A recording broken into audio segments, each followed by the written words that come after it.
হ্যাঁ sir, madam আমাদের হেফাজতে স্যার। হ্যাঁ স্যার, কোনো রকম সমস্যা নেই স্যার।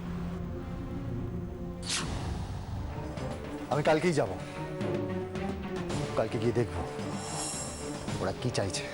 জয়ন্ত অবশ্য নিজেকে কি মনে করে? ভগবান, যে উনি আমাদের যেভাবে চালাবেন আমরা সেভাবেই চলব। ওদের সঙ্গে গিয়ে কথা বলাটাই যদি সলিউশন হয় তাহলে তুই না, আমি যাব।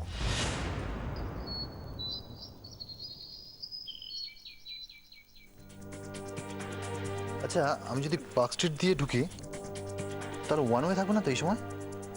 তুমি তো এক্সাক্ট রাস্তাটাই বলতে পারছো না। আমি অত রাস্তাঘাটের ব্যাপারে জানি না। ধরো, যেটা করবো না ভাবছিলাম সেটাই করতে হবে। মেজ দিকে গিয়েই জিজ্ঞেস করতে হবে। আচ্ছা শোনো না, আবার কি হলো? বলছিলাম যে তুমি কিন্তু একদম মাথা গরম করবে না, আমার খুব ভয় লাগছে। তার উপরে আবার তুমি একা একা যাচ্ছ। মনে রেখো, তুমি একা, ওরা কিন্তু অনেকজন থাকবে। কাল রাতে তো ওদের মূর্তি তুমি দেখেইছো। এমন কোনো কাজ নেই যে ওরা পারে না। তোমার মাথাটা খারাপ? আমার মনে হলো, তাই আমি তোমায় সাবধান করে দিলাম। তুমি তো জানো ওদের মধ্যে দুটো লোক, তার উপর আবার অ্যারেস্ট হয়েছে। তুমি প্লিজ সাবধানে থেকো। মিশ্রি, আমি মারামারি করতে যাচ্ছি না, আমি যাচ্ছি আলোচনা করতে। ওদের বক্তব্যটা শুনবে, তারপর চলে আসবে। বাড়িতে ফিরে আমরা সবাই মিলে আলোচনা করব, দেখবে ঠিক একটা ডিসিশন নেওয়া যাবে। ভূত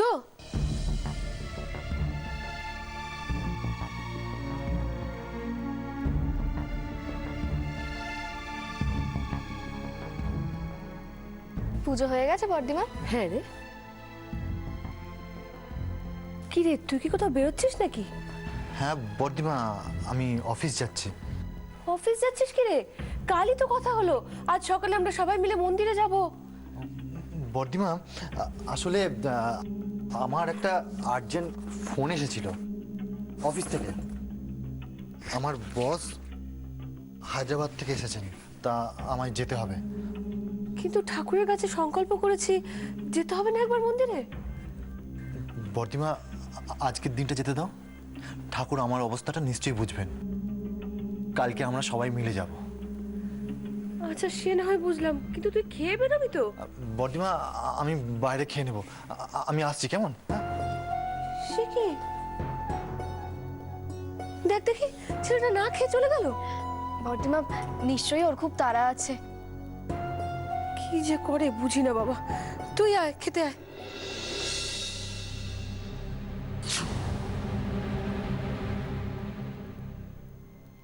দাশগুপ্ত, গত মাসের লিকার কস্ট কত হয়েছে? আমি এখন দেখছি স্যার। স্যার, আমি মিস্টার সাহার সঙ্গে দেখা করতে চাই। আমি মিস্টার সাহা। আপনি? আমি শারণ। আপনি আমায় চিনবেন না, আমি শিবানী সরকারের ভাই। শিবানী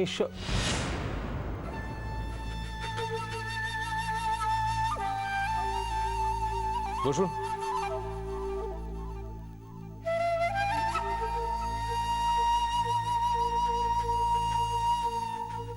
আপনাকে আমি নামে চিনি না, কিন্তু আপনারা আপনারা তো মহাপুরুষ। তারপর এখানে কি মনে করে? দেখুন, কাল তো আমাদের লোকগুলোকে আপনারা গড়াতে ঢুকিয়ে দিলেন। আচ্ছা, আপনারা কি ভেবেছেনটা কি বলুন তো? হ্যাঁ, এভাবে কি পার পেয়ে যাবেন নাকি? আপনার সাহস তো কম নয়, আবার আগ বাড়িয়ে এসেছেন এখানে দেখা করতে। আমাদের দুটো লোককে আপনি ভেতরে করে দিলেন। দেখুন, এই ব্যাপারে আমাদের কোনো হাত ছিল না। আসলে পুলিশ ওই সময় ওখান দিয়ে পাস করছিল। পুলিশ ঠিক ওই সময় ওখান দিয়ে পাস করছিল? ঠিক ওই সময়? ঠিক আছে, কেসটা আমরা কোর্টে বুঝে নেব।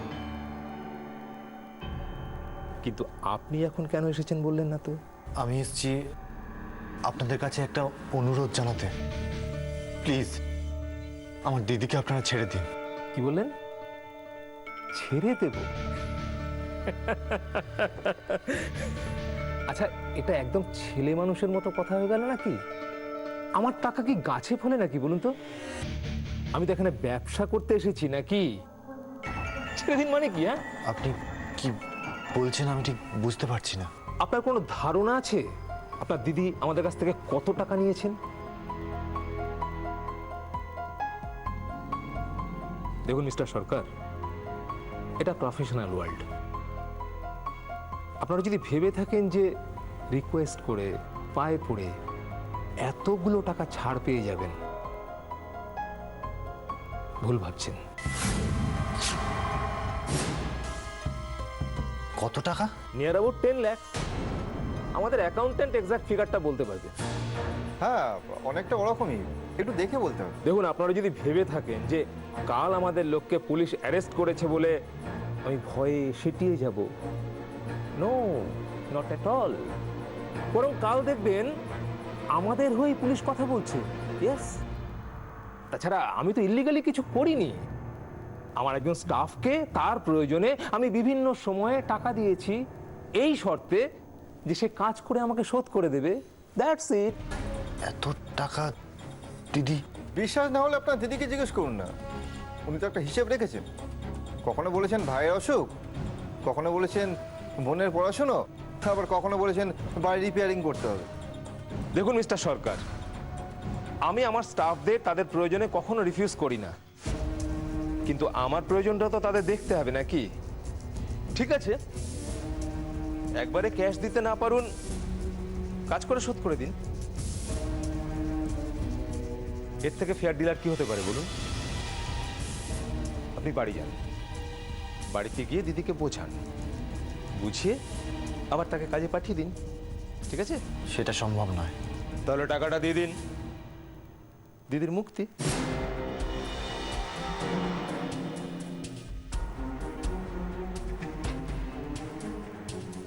আপনি আমাকে একটু সময় দিন,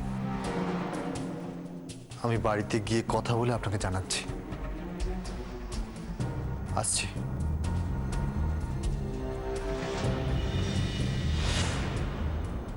ঠাকুর, আমাকে এই নর্দমার পাপ থেকে মুক্তি দাও ঠাকুর। আমি যেন আমার পরিবারের সাথে ভালো করে বাঁচতে পারি। ভূত গেছে, ও যেন একটা ভালো খবর নিয়ে আসে। ওর যেন কোনো ক্ষতি না হয় ঠাকুর, ওর যেন কোনো ক্ষতি না হয়। মিস্তিমা, মিস্তিমা তুমি কাঁদছো কেন বলো তো? দেখবে, দেখবে সব ঠিক হয়ে যাবে। তুমি কেন চিন্তা করছো? তখন তখন বড়দিমা তোমার পাশে ছিল, কিন্তু আজ আজ তো তোমার ভাই বোনরা বড় হয়ে গেছে, তোমার পাশে আছে। আমিও তো আছি, বলো তোমার কিসের ভয়?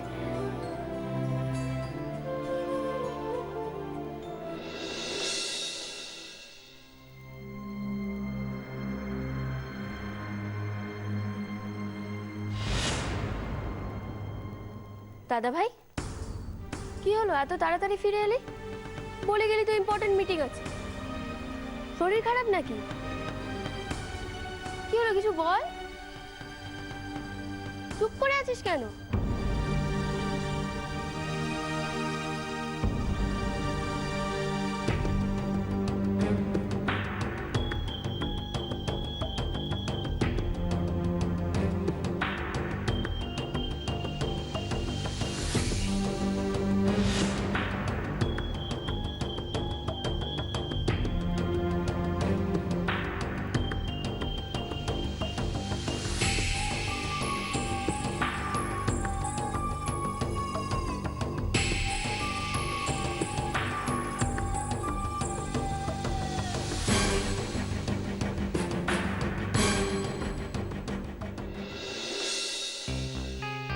আচ্ছা, শিবানী সরকার হঠাৎ করে এরকম ক্ষেপে উঠলো কেন বলুন তো? ও নিয়ে আপনি কিছু ভাববেন না স্যার, আসলে এতগুলো টাকা অ্যাডভান্স নিয়েছে। গত মাসে কাটাকুটি করে পেয়েছে মাত্র 10,000 টাকা। গান গিয়ে কি আর টাকা শোধ করা যায়? তাই ভাবছে এইভাবেই দিন চলুক, কিন্তু তা বলে তো হয় না স্যার, টাকাটা তো শোধ করতেই হবে। সেই জন্যই তো পুলিশ দিয়ে আটকাচ্ছে, বাড়ির লোক পাঠিয়ে রিকোয়েস্ট করছে। কিন্তু আমি ভাবছি কতগুলো টাকা শোধ করবে তো? আপনি কিছু ভাববেন না স্যার, টাকা ওকে শোধ করতেই হবে। আর টাকা শোধ করতে না পারলে দেখবেন আবার রং চং মেখে হাতে মাইক নিয়ে গান গাইতে শুরু করেছে। দেখুন কি করা। আমি মিস্টার সাহার সঙ্গে কথা বলতে চাই।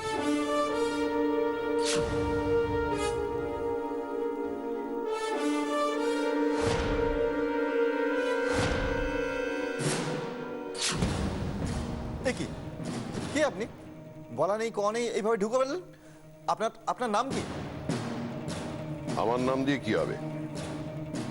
শুধু বলুন, শিবানীকে ছাড়তে আপনারা কত টাকা নেবেন? দেখে তো কিছুই বোঝা যেত না, কত লোক যে ফিট করে রেখেছে। এখন তো দেখছি ঘাঘু মাল। একজন ভদ্র মহিলা সম্পর্কে ভদ্রভাবে কথা বলুন। ভদ্র মহিলা? আপনি কাকে ভদ্র মহিলা বলে জানেন? শিবানী সরকার গত 15 বছর ধরে আমার এখানে সার্ভিস দিচ্ছেন। উনি একজন সাধারণ বার সিঙ্গার। আমি আর একটাও বাজে কথা শুনতে চাই না। আমি জানি না আপনি কিসের ইন্টারেস্টে এখানে শিবানী সরকারের হয়ে কথা বলতে এসেছেন, বাট লাভ হবে না। আজ এতগুলো বছরেও উনি সিম্পলি গান গাওয়া ছাড়া আমাদের আর কোনো বেটার অফারে রাজি হননি। Shut up! আর একটা বাজে কথা বললে আপনার জিভ টেনে আমি ছেড়ে দেবো। হোয়াট? আমার অফিসে এসে আপনি আমাকে থ্রেট করছেন? Dasgupta, yes sir. এক্ষুনি একবার পুলিশে ফোন করুন। বলুন একজন বার সিঙ্গারের মাতাল প্রেমিক এসে এখানে খামোখা রংবাজি করছে। মুখ সামলে কথা বলুন।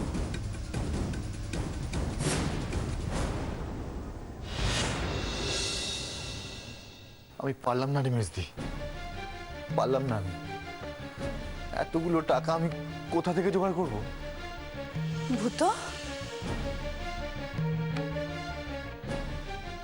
এই তুই কেন এত টেনশন করছিস বলতো? মেজদি, তুই তো বলেছিলি যে ওদের সঙ্গে কথা বললে ব্যাপারটা থেকে রেহাই পাওয়া যাবে। তুই তো দেখছি আমার আগের ভূতই রয়ে গেলি। তুই তো এখনো বড় হসনি রে। মিস্তিমা, বলে না, সব খারাপের মধ্যেও কিছু ভালো থাকে। এই কদিনের মধ্যে যে এত কিছু ঘটে যাবে সেটা তো আমি কোনোদিন বুঝতে পারিনি। এখন বুঝতে পারছি। এই পরিবারের জন্য আমি যাই করি না কেন সেটা বিফলে যায়নি। এই পরিবারের প্রত্যেকে আমাকে ভালোবাসে। মিস্তিমা, এত কিছু পর, এত অপমানিত হওয়ার পরও তুমি এই কথা বলছো? তুমি কি মানুষ? মেজদি, মেজদি, আমি জীবনে যখনই বিপদে পড়েছি এমন অনেক সময় গেছে যখন বর্দিমাকেও বলতে পারিনি, তোকে বলেছি। তখন তখন তুই আমাকে বুদ্ধি দিয়ে হেল্প করেছিস, সাহস জুগিয়েছিস। কিন্তু আজ তুই চুপ করে আছিস কেন? বল না মেজদি, বল না, আমি কি করব? প্লিজ বল। মেজদি, আজ আমার জীবনের খুব বড় একটা বিপদের দিন। আমি জানি না কি করব, কিন্তু আজ যদি তুই চুপ করে থাকিস তাহলে তো চিরকালের মতো আমি আমার মেজদিকে হারিয়ে ফেলবো। ভূত, হাই, কি কি বলছিস তুই? মেজদি, মেজদি, আমার কাছে একটা প্ল্যান আছে। আচ্ছা শোন না, আমি যদি ওদের কাছে গিয়ে রিকোয়েস্ট করি যে আমি আমার মাইনের টাকা থেকে আস্তে আস্তে শোধ করে দেবো, হ্যাঁ, সুদটা হয়তো একটু বেশি লাগবে, আরে ওরা রাজি হবে না? মেজদি, আমি সারা জীবন ধরে এই ধার শোধ করতে রাজি আছি। কত লোকই তো আছে গাড়ির ঋণ, বাড়ির ঋণ সারা জীবন ধরে শোধ করে। বল না, বল আমি পারবো না? হ্যাঁ, প্ল্যানটা খারাপ? মিস্তিমা, মিস্তিমা, ভূত তো একটা ভালোই প্ল্যান বলেছে। বলো, এই প্রস্তাবটা তো আমরা ওদেরকে দিতেই পারি। আচ্ছা ভূত, তুমি বা ওদেরকে কেন কম কম করে টাকা দেবে? তুমি যত মাইনে পাও তার মধ্যে বেশিরভাগটা ওদেরকে দিয়ে দেবে। আমরা আমরা কষ্ট করে সংসার চালিয়ে নেব, কিন্তু যত তাড়াতাড়ি সম্ভব ওই ধার দেনাটা মেটাও। লাবু আর গুবলুর পড়াশোনার কোনো ক্ষতি হবে না। আমরা উল্টো পাল্টা খরচ করা সব বন্ধ করে দেব। শাড়ি, জামা কাপড় যা আছে আমরা তাই পরে থাকবো, নুন ভাত খেয়ে থাকবো। কিন্তু কিন্তু এই ধার দেনাটা মিটিয়ে দাও। মিছরি, তুই তুই আগের জন্মে কি ছিলি রে? আমার মা। মাথার উপর এই দেনাটা না থাকলে তো চিন্তাই ছিল না। মাস গেলে তো কাকা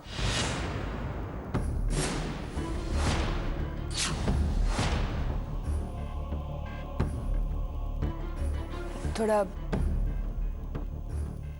আমাকে নিয়ে চিন্তা করিস না। আমার জীবনটা যে খাতে বয়ে গেছে সেখান থেকে ফিরে আসা যায় না। না মেজদি, তোরা তোদের মতো ভালোভাবে বাঁচ। আমি যে কাদা গায়ে মেখেছি সেই কাদা তুলে সংসারে ফেরা যায় না। আর আমিও চাই না যে তোদের গায়ে কোনো কাদা লাগুক। মেজদি, মেজদি, ওই জগৎ থেকে ফিরে আসা যায় না বুদ্ধ। আমি ভুল করে একটা স্বপ্ন দেখেছিলাম। আমি ভুলে গেছিলাম যে একটা সুস্থ স্বাভাবিক জীবন আমার জন্য নয়। তোরা সবাই ভালো থাক। সংসারটাকে একেবারে আনন্দে ভরিয়ে রাখ। আমি আমি আমি দূর থেকে তোদের আশীর্বাদ করব। না মেজদি, মেজদি, মেজদি, আমরা আর তোকে ওখানে যেতে দেব না। তোকে আর আমরা যেতে দেব না। যেতে দেব না তোকে, আমরা যেতে দেব না। আমি তোমার গায়ে আর কোনো কালি লাগতে দেব না। তোমায় আমি কোথাও যেতে দেব না, কোথাও না। বাড়িতে একটা কাজ ছিল, কই প্রীতি তো আমাকে কিছু বললো না। ও যায়নি? না, আমি তো জানতাম না। লাবু, এই আচারের শিশিটা একটুখানি রান্নাঘরে রেখে আয় তো মা। শোন না, তোর সঙ্গে পরে কথা বলবো। আর বিকেলে গিয়ে তোর বাড়ি থেকে আমি নোটসগুলো কালেক্ট করে নেবো, ঠিক আছে? কি হয়েছেটা কি বল, কি হয়েছে? এই যে এই আচারের শিশিটা, এটা কি রান্নাঘরে রেখে আয়। আচ্ছা ঠিক আছে। এই শোন, বলছি মেজদি কোথায় রে? দাদা ভাইয়ের ঘরে। কি ভূত অফিস থেকে চলে এসেছে? হ্যাঁ, মিছরি আর মেজদি তো দাদা ভাইয়ের ঘরেই গেল। সে কি রে, আবার কোনো অঘটন ঘটলো না তো? দাঁড়া, আমি গিয়ে দেখে আসি। দাঁড়া। ইনু, কোনো অঘটন ঘটলে ওরা তো ঘরে বসে থাকতো না, বাইরে বেরিয়ে আসতো। তাহলে তাহলে আর কি, হয়তো কোনো কিছু আলোচনা করছে। মেজদির এখন যা মনের অবস্থা, হয়তো ভূত আর মিছরির কোনো পরামর্শ মেজদির দরকার হয়ে পড়েছে। হ্যাঁ, সে ঠিক আছে, কিন্তু সেটা আমাদেরকে জানাবে না কেন রে? জানানোর হলে নিশ্চয়ই জানাতো।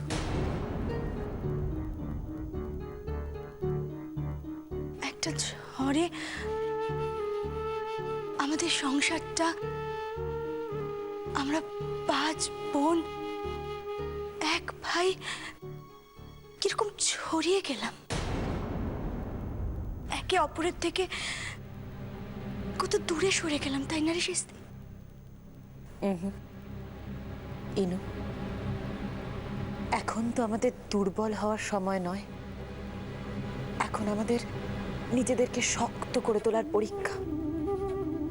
কত দুঃসময়, কত অভাব অনটনের মধ্যেও আমরা একে অপরের সাথে ছিলাম।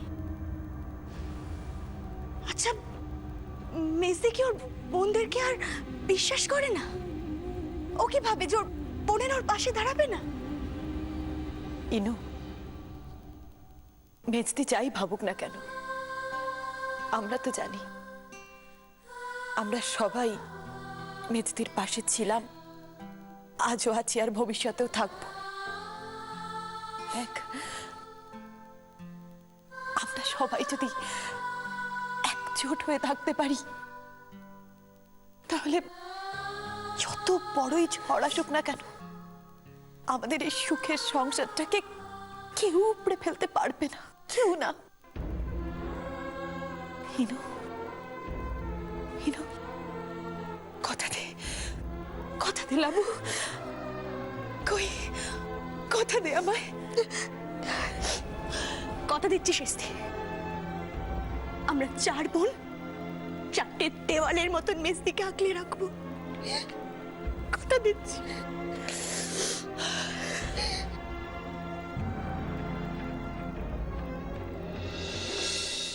আপনি যদি এই মুহূর্তে এখান থেকে বেরিয়ে না যান তাহলে আপনাকে আমি পুলিশ ডেকে ঘাড় ধাক্কা দিয়ে এখান থেকে বার করে দিতে বাধ্য হব। Out, get out, I say get out. আমি দেখি আপনার কত ক্ষমতা।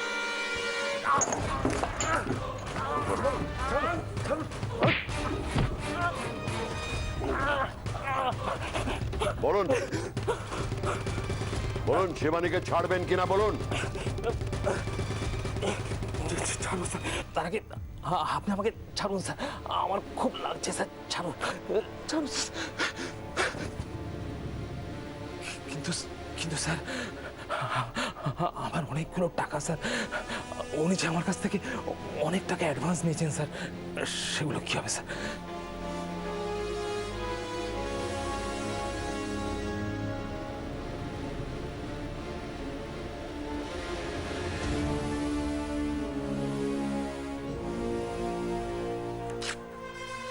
অ্যামাউন্টটা ভরে নেবেন। Okay sir. কাল থেকে শিবানী রিলিজড। হ্যাঁ হ্যাঁ sir, released released.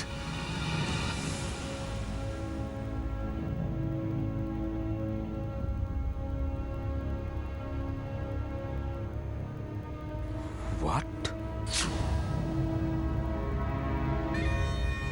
Jayanta Basu?